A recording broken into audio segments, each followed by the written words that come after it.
A Palestinian village has been awarded the Nobel Peace Prize.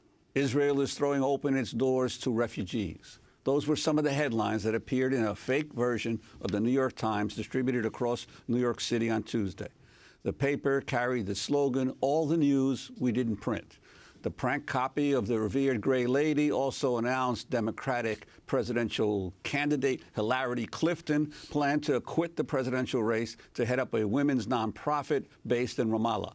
The edition even has fake ads. 10,000 copies of the fake paper were distributed, but no group took responsibility for the prank. That is until now. Joining us to find out who is behind the paper, we're joined by Jane Hirschman of Jews Say No. Also with us, Ben Norton, journalist at Salon, who specializes in U.S. foreign policy and in the Middle East. He just published a piece titled "Progressive Jewish Groups Make New York Times Parody Issue to Protest Newspapers' Biased Israel-Palestine Coverage." Now, Jane, it begins above the New York Times logo. It says, "Rethinking Our 2015 Coverage on Israel-Palestine, a Supplement." Who are Jews Say No in New York, and why did you do this? Well, it wasn't just Jews Say No in New York. There were two groups that came together. Our group, Jews Say No, and also Jewish Voice for Peace in New York City. And we're two organizations that are trying very hard to get out the real news about Israel and Palestine. The media bias is extraordinary. And months ago, we came together to discuss what can we do about this, the fact that the coverage never has any context to what's going on in Israel and Palestine. People are not aware that there's a 67-year occupation, that they're not two equal peoples. The press, and it's not just the New York Times, it's really all the press, they always typecast the Palestinians as the terrorists, and the poor Israelis are the victims. And we felt that the time had come to really put out the news, the real news about it. People don't know that our government is complicit, that we give $3 billion a year to Israel, and we don't give it for social services, for education, for research. We give it to them for military reasons. It's the largest contribution we make to any country in the world. So we're funding the occupation. People don't know there's an apartheid-like state in Israel. And we worked for months to get out this paper. And yes, it's a parody, but all the facts about Israel and Palestine on the ground are correct in the paper. Well, you know, I'm sure that many of the people in the New York Times would say that they provide some of the most balanced coverage, although, you know, obviously you might differ with that. But some of the articles are really amazing. You had a headline, "IDF Generals Blame Israeli Government for Recent Violence."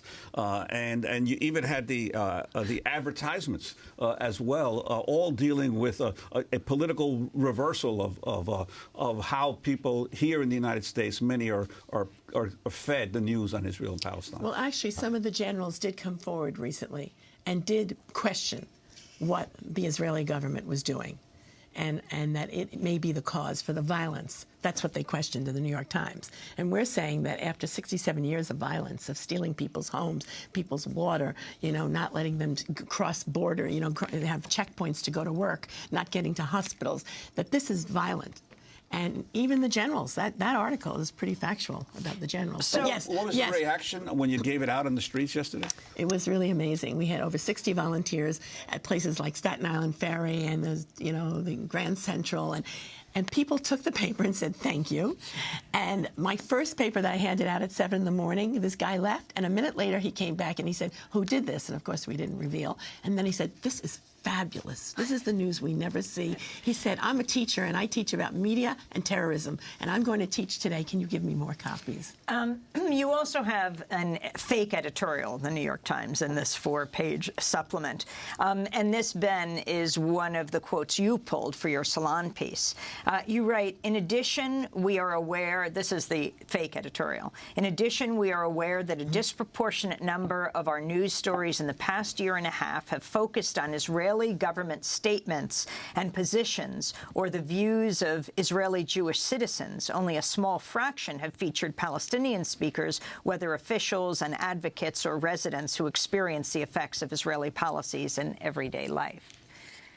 This, Ben Norton, was the clip that you chose for your piece in Salon to lay out where the Times says they're going with this, though it was fake, of course. Thanks for having me. It's great to be here. Well, I think, as Jane said, I think it's important to recognize that the New York Times is not necessarily unique in these regards. Rather, I think, as the U.S. newspaper of record, it epitomizes this kind of tendency throughout American media. And essentially the idea is, you know, Israel is a very close U.S. ally. Israel is a democracy, etc. So we need to give their side of the view the vast majority of the time. And what that does is it normalizes this notion that Palestinians are violent and they're reacting against, you know, this more civilized democratic country. And when you look at the media coverage, very often what you see is, you know, you'll see quotes from Israeli government officials. Sometimes they're anonymous.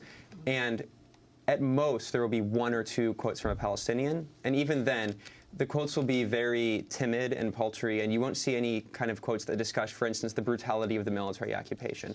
You won't see any discussion in any kind of significant detail of Israel's illegal activities. And as Jane had mentioned, when we're talking about context, context in media is everything.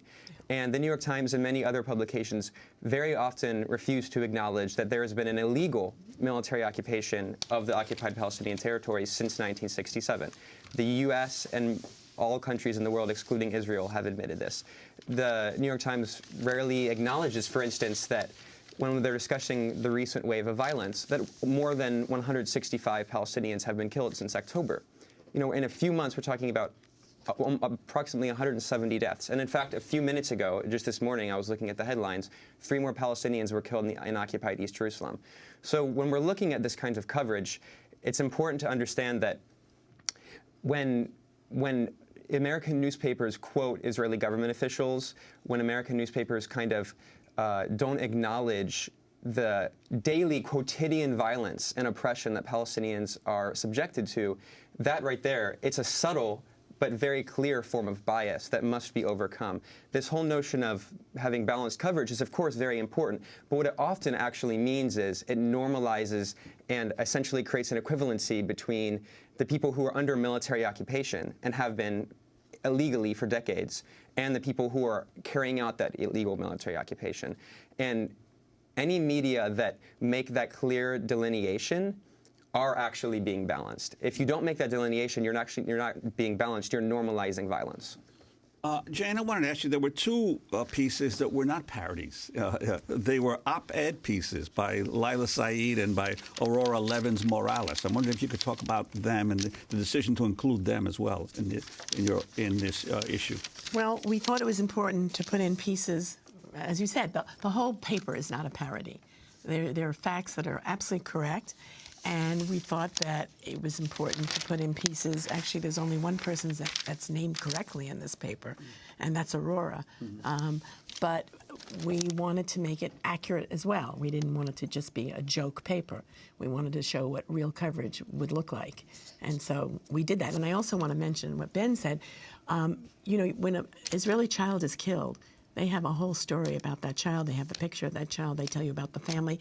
You know, so we listed the Palestinian children who were recently killed and grown-ups because we thought it was important to get their names into you never see it in the papers at all. Also, UN Secretary General Ban Ki-moon actually did write a strongly worded New York Times op-ed criticizing Israel's continued occupation of the West Bank and Gaza. Right. But I also wanted to ask you about the ads. On the front page, and we're used to seeing, you know, various ads, the perfume of power, and it says, Ode IDF, skunk. Can you say what it says underneath? You know, I can't read what it says underneath because I don't have my glasses. Sorry. Ben, can you or somebody read it? So it is a fake ad for perfume, you know, ode to EDF, water of the IDF for perfume. And it says, since 2008, the Israeli Defense Forces, IDF, have routinely sprayed toxic skunk water on and into Palestinian homes and schools. Its smell has been described as worse than raw sewage and, quote, like a mixture of excrement, noxious gas, and a decomposing donkey. One of my children, yeah, this is true. Absolutely. One of my children was at Berlin, and when they sprayed skunk, and it was horrific. And, you know, people got very, very ill. One person has died. This is what they spray. to disperse the crowds. And it's important to recognize also, for instance, Bassem Tamimi is an outspoken, nonviolent Palestinian activist in the occupied West Bank, and he has discussed how they also sprayed into homes. Yes. And what they do is they sometimes break windows. This is Israeli occupation forces. They will break windows and spray skunk water into people's homes, which ruins their furniture, which makes their house smell horrific for weeks. And if it gets in your hair, it can be stuck, that smell can be stuck for months. Did you get a response from the New York Times? I mean, the paper, aside from the headlines and the content, looks exactly like the New York Times. Yes, yes. Well, they were quoted. We didn't call them for the quotes. But all our sites have been taken down. Our Facebook, our Twitter, and even our domain. Well, we're not exactly sure. The domain we know because they were called by the New York Times and threatened, so they took it down. We will be up and running again today. We will not be stopped, and we'll let your viewers know through you how to see the paper online, because right now nobody can see it. We were taken down. So. Well, I want to thank you both for being with us. As Jews Say No and Jewish Voice for Peace New York City reveals they're behind the fake New York Times that was distributed yesterday throughout the city, 10,000 copies made. Jane Hirschman of Jews Say No and Ben Norton, journalist at Salon, who's written about this, and the piece has just gone up. This is